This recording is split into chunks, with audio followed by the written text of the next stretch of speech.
So this is going to be kind of a short little video. I'm pretty sure I've gone over all this stuff before, but I had posted in a bunch of ovarian cancer groups that I was kind of doing this vlog, and so I'm not sure if a bunch of people had asked questions about the trial that I was on, so I'm going to explain that one again. For anybody who's heard it, just skip this, it's not going to be a big deal. As I said in my last one, I've been removed from the study because of my reactions to the immunotherapy, and then the development of a blood clot. So I'm no longer participating in the study. They'll follow me for a couple more months, and then I will be completely unrelated to the study whatsoever. But so basically what this study was, my oncologist approached me with it in beginning of May, I think. It was a combination of, or is, I should say, a combination of, it's a second tier study, so it's already gone through one round of trials and all that junk. No placebos used, everybody gets the treatment, and they just monitor to see what happens. It is a combination of immunotherapy, bevacizumab, which is commonly known as Avastin, and a PARP inhibitor. And the one I had was rucaparib. The immunotherapy, well, basically, all three of those drugs have been used to treat ovarian cancer or used as maintenance therapy during treatments. So, finish chemo, they don't want to keep you on chemo, but they want to keep you on something to extend the time till the next recurrence or potentially minimize the chance of a recurrence. So all three of those can be used as, well, not the immunotherapy, but the Avastin and the rucaparib are used frequently as maintenance therapies, and oftentimes used together. There are times where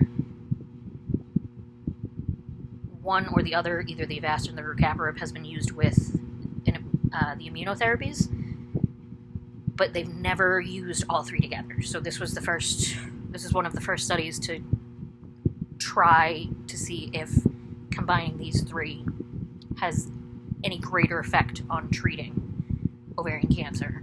The idea is the immunotherapy kickstarts your immune system, so you get a boost with that, which then leads to more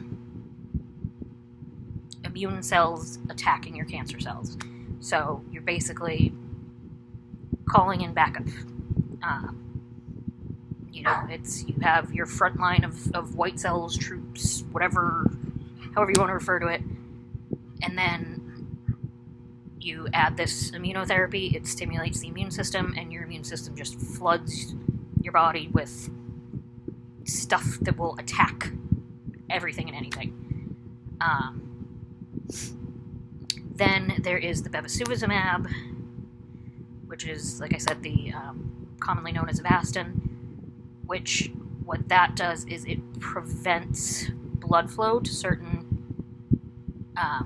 cells, or it reduces blood flow to cells, so basically the cancer cells don't get as much blood, and when they don't get as much blood, they're not getting the nutrients they'd be getting from blood, so they're not able to grow the way that they want to.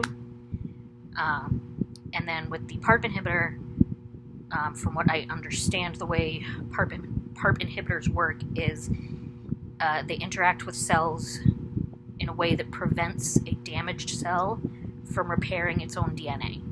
So, as you've got these cancer cells that are being attacked by your immune system or not getting blood flow and starting to die out, but not really, the PARP inhibitor prevents them from basically healing themselves. So, putting those three together should be like a slam dunk in terms of covering your bases on how to eliminate an unwanted cell. Unfortunately, I react very aggressively to immunostimulants, as I had found out when I had Neulasta. So that, as I've talked about before, within a couple weeks or a week of getting my first infusion, I developed colitis and ended up in the hospital and had to go on high-dose steroids. And at that point, they were like, nope, we're not doing the immunotherapy anymore. Like, not in the near future. So I was still eligible for the study because I was still able to do the Avastin and the rucaparib. So time goes by, I'm coming down on the steroid, and then I develop a rash. End up in the hospital again because it's scalp to bottoms of my feet. So again, high-dose steroids come out. They're, I'm still on the steroids. I'm down to 30 milligrams a day, and that's almost a month after getting out of the hospital, so they're going down slow. But it's okay. So far, no rash. But in the last CAT scan, they also found they found that disease is stable, but I do have a blood clot. I think I mentioned that in the last video. And so that actually means I have to stop the Avastin. So that is why I am off the study, because I'm only on the rucaparib. And actually, right now, my insurance company does not carry the rucaparib in their pharmacy, so I have to contact my doctor. I just got the letter today, even though doctors asked for it a week and a half ago. So I just got the letter today saying that they don't carry it, and these are the ones that might. So I need to talk to my doctor and see if they can do the referral or do the script through one of the other pharmacies that will deliver, because apparently you can't pick it up at like a CVS. So that's fine. But so that's kind of what I know of the study. It was, obviously I didn't get too deep into it, because I kind of had a bunch of side effects, but that was sort of the layout of it. I met with my oncologist, oncology fellow, and a study nurse once a week at the beginning, and it was supposed to stretch out to every other week, pretty much only when I would go in for infusions. But since I only had 2 infusions and was having bad reactions, I had been seeing them every week up until, might have been last Friday. No, it wasn't last Friday, it was Friday before.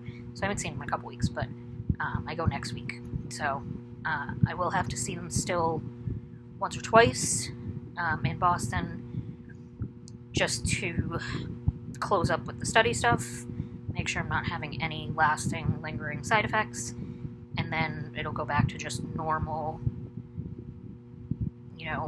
blood draws and once a month meeting with my oncologist, a lot closer, which is nice.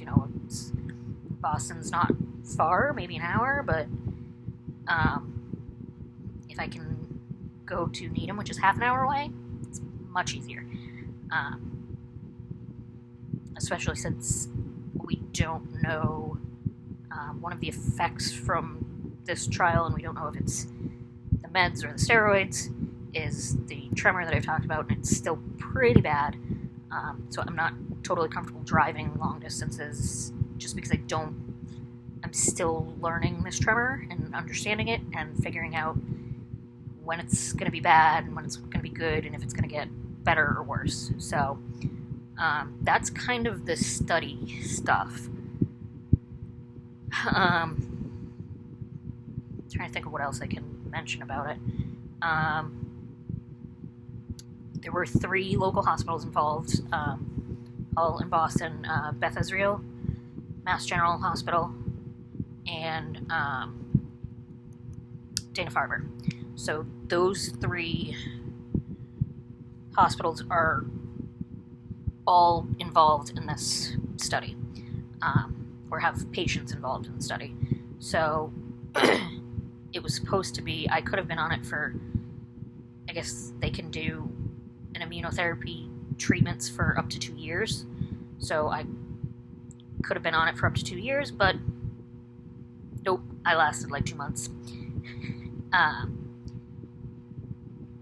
But that's just my experience. I wouldn't ever say to anybody, don't try it, because for someone else, it's going to be, a home run. Whereas for me, it wasn't the right treatment for me. But again, like I said, it could be absolutely perfect for somebody else, and there are plenty of really positive stories of people who've gone through immunotherapies and other things and had amazing results. So, if anybody's watching this and has that opportunity in front of them, don't be afraid to try it, because I had a bad experience. Honestly, my experience wasn't horrendous. It was sucky, but I had colitis and then a rash, and now I have a tremor. Like, none of this is life-threatening or super life-altering.